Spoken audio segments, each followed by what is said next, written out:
بارگاہ میں حاضر ہو جاتا ہوں، مگر وہاں یاد آئے گی تو آپ تو بہت بڑے مقام پر ہوں گے، آپ کو تو وہ مقام دیا جائے گا جو نہ حضرت عیسیٰ کو دیا جائے گا، نہ حضرت موسیٰ کو دیا جائے گا، نہ حضرت نوح کو دیا جائے گا، نہ ابراہیم خلیل اللہ کو دیا جائے گا، نہ آدم صفی اللہ کو دیا جائے گا، نہ داؤد خلیفۃ اللہ کو دیا جائے گا۔ یا رسول اللہ، آپ تو داؤد خلیفۃ اللہ کے بھی نبی ہیں، آپ تو حضرت آدم کے بھی نبی ہیں، آپ تو ابراہیم خلیل اللہ کے بھی نبی ہیں، آپ تو نوح نجی اللہ کے بھی نبی ہیں۔ امام اہل سنت فرماتے ہیں سب سے اعلیٰ و اعلیٰ ہمارا نبی، سب سے بالا و بالا ہمارا نبی، سب چمک والے اجلوں میں چمکا کیے، اندھے شیشوں میں چمکا ہمارا نبی۔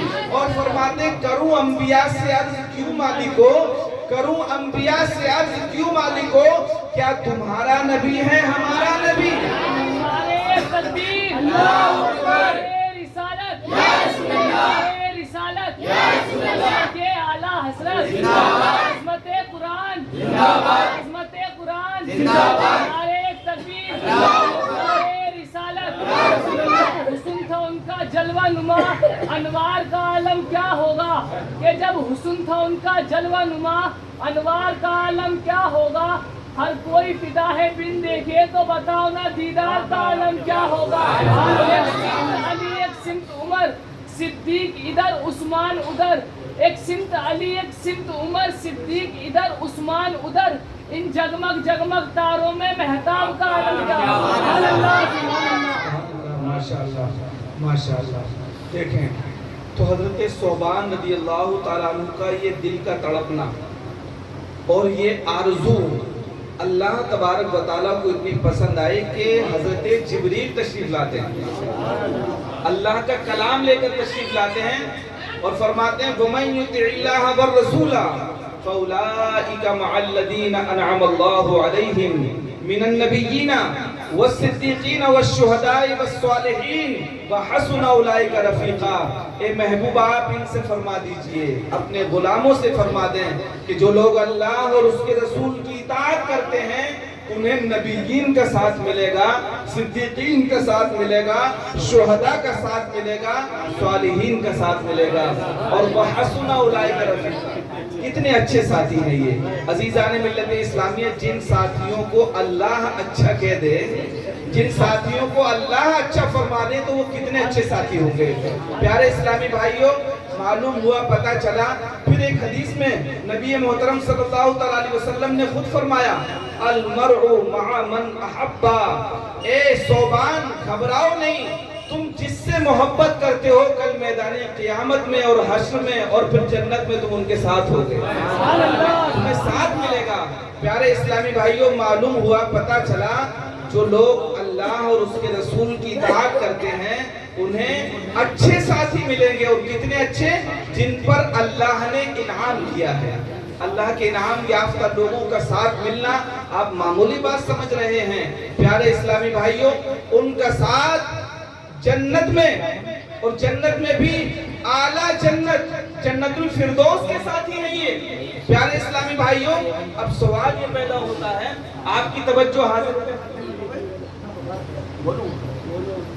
یہ سرکار غوث پاک رضی اللہ تعالیٰ عنہ کی 11ویں کا مہینہ بھی ہے۔ چاہوں گا کہ حب اللہ اور محبوب اللہ پر بھی تھوڑی گفتگو ہو۔ میں بتانا چاہوں گا کہ جو لوگ اللہ اور اس کے رسول کی اطاعت کرتے ہیں ان کو کس کا ساتھ ملے گا؟ نبیین کا، صدیقین کا، شہداء کا، صالحین کا۔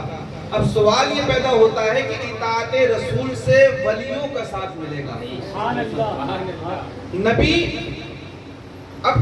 نبی چونکہ سب سے اعلیٰ گریڈ کا انعام ہے، نبوت جو ہے، اب نبوت سب سے اعلیٰ گریڈ کا انعام ہے، اس کے بعد صدیقیت، اس کے بعد شہادت، اس کے بعد صالحیت۔ یہاں پر ایک نقطہ اگر آپ کی توجہ حاضر ہو تو بہت پرلطف ہے جو مفسرین کرام نے بیان فرمایا۔ وہ کہتے ہیں